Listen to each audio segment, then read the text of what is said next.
Hi everybody. Just wanted to make this video because I wanted to talk about something that I think is really important.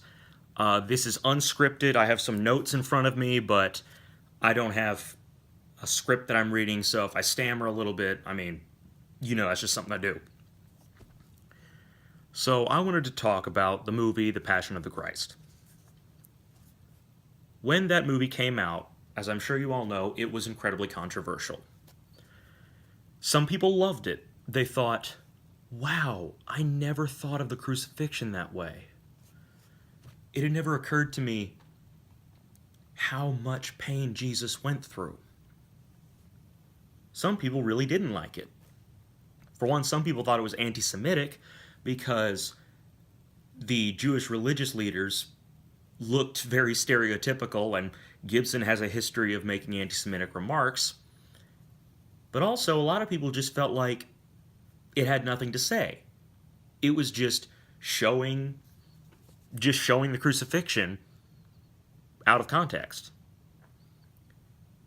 And it's also worth noting that Gibson had to fund the movie himself because no major studio would fund it. Now, a lot of people have said that The Passion of the Christ is essentially Saw, but with Jesus. And I do take exception to that.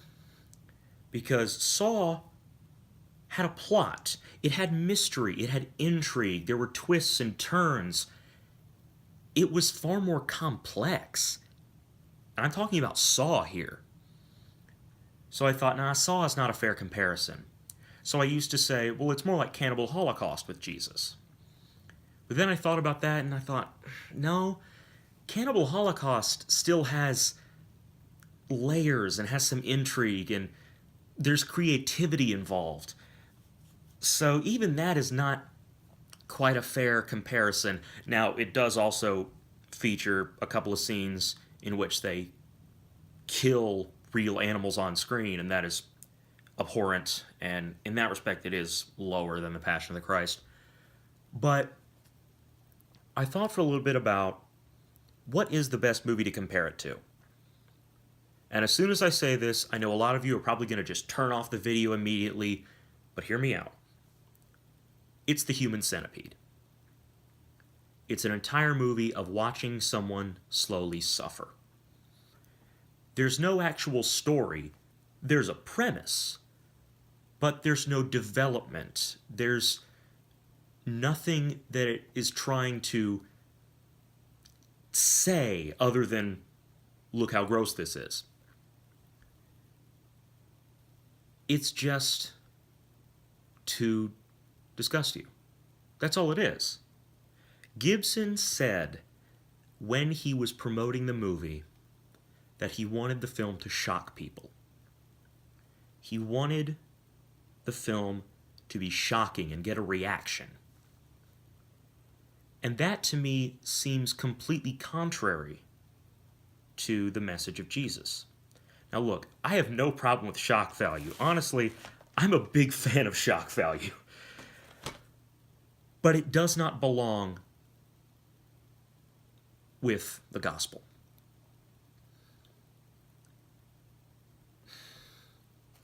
Shock value has two purposes.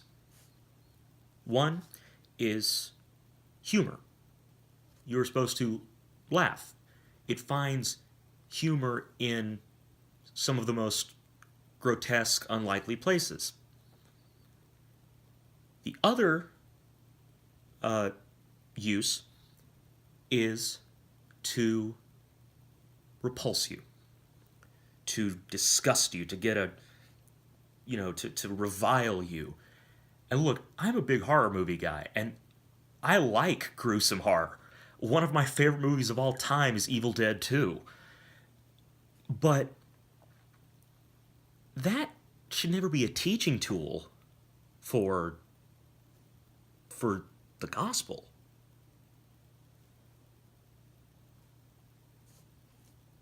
That's the one thing I can actually say in this film's favor is it's good gore. The gore is really, really good. It's well done, it's realistic, and it's exaggerated, but the gore is very well done. which I do think is kind of odd, considering that for a lot of people like myself who grew up in a very religious household, this was the only R-rated movie you were allowed to watch for quite some time. Which doesn't make any sense to me because the movie is so extreme in its depiction of graphic violence, but God forbid a teenager knows what a boob looks like. So, that being said, and there are two key differences between The Passion of the Christ and The Human Centipede. And there's a point in each one's favor. The Passion of the Christ is a much better made movie. It is better directed. Mel Gibson is a fantastic director, and it's just has more technical integrity to it. On the other hand, Human Centipede knows that it's trash. It's sleaze. It's purely a gross-out movie. It is never claiming to be important. It is never claiming to literally change your life. Whereas The Passion is. And to me, that just doesn't make any sense. There's no love present in this movie.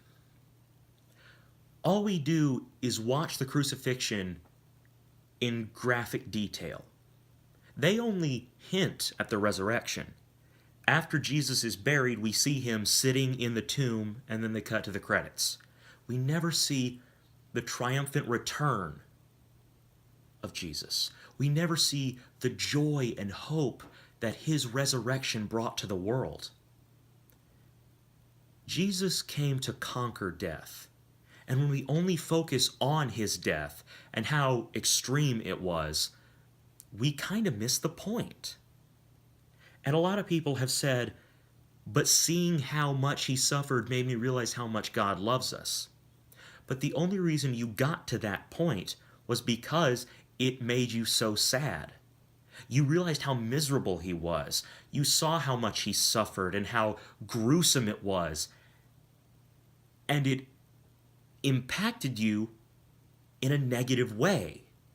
And that is why you saw it as a display of God's love, because it was all about how much suffering there was and how much he was willing to suffer.